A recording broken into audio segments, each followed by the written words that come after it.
ભરૂચ જિલ્લામાં વસતા ખ્રિસ્તી સમુદાય દ્વારા શુક્રવારના દિવસે ગુડ ફ્રાઇડેનો તહેવાર મનાવવામાં આવ્યો હતો. આ અવસરે શહેર અને જિલ્લામાં આવેલા વિવિધ ચર્ચોમાં વિશેષ પ્રાર્થના સભાઓ યોજાઈ હતી, જેમાં મોટી સંખ્યામાં ખ્રિસ્તી અનુયાયીઓ જોડાયા હતા. ગુડ ફ્રાઇડેના દિવસે પ્રભુ ઈસુ ખ્રિસ્તે માનવજાતના પાપોના નિવારણ માટે આપેલા બલિદાનને યાદ કરવામાં આવે છે.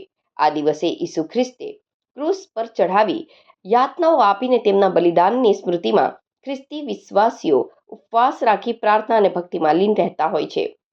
ભરૂચ શહેરમાં આવેલા એબેન એઝર મેથોડિસ્ટ ચર્ચ, બંબાખાના સ્થિત CNI ચર્ચ તેમજ કેથોલિક ચર્ચમાં વિશેષ પ્રાર્થના સભાઓ યોજાઈ હતી. ચર્ચોમાં ભક્તિ ગીત, બાઇબલના વચનો અને પ્રાર્થનાઓ દ્વારા ઈસુના બલિદાનને યાદ કરવામાં આવ્યું હતું.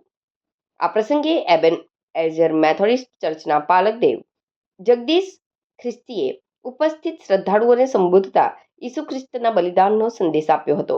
તેમણે માનવતા, પ્રેમ અને ક્ષમાના મૂલ્યો પર ભાર મૂકતા દેશ, દુનિયા અને ભરૂચ શહેરની સુખ શાંતિ માટે પ્રાર્થના કરી હતી. આ રીતે ભરૂચ જિલ્લામાં ગુડ ફ્રાઇડેનો તહેવાર શાંતિપૂર્ણ અને સુંદર રીતે મનાવવામાં આવ્યો હતો. મારું નામ રેવરન જગદીશ ખ્રિસ્તી છે અને હું એબેન એઝર મેથોડિસ્ટ ચર્ચ ભરૂચમાં ધર્મગુરુ તરીકે સેવા આપું છું. આજના દિવસે અમે ચર્ચમાં મંડળીના વાલાઓ સાથે ભેગા મળ્યા અને અમે દેશને માટે, જગતને માટે પ્રાર્થના કરી અને જગતની સુખાકારીને માટે, ભારત દેશની સમૃદ્ધિને માટે અમે ખાસ પ્રાર્થનામાં જોડાયા.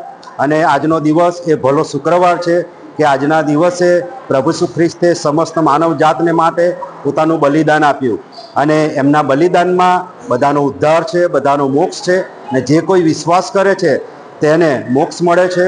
અને પ્રભુ ઈસુ ખ્રિસ્તે પોતાનું બલિદાન આપ્યું એ યાદ કરતા આજે અમે એને ભલા શુક્રવાર તરીકે ઉજવીએ છીએ. અને આજના ખાસ દિવસે અમારા તરફથી ભરૂચના સર્વ લોકોને અમે અમારા તરફથી શુભેચ્છાઓ, સુખાકારી પાઠવીએ છીએ. થેન્ક યુ અને ગોડ બ્લેસ યુ.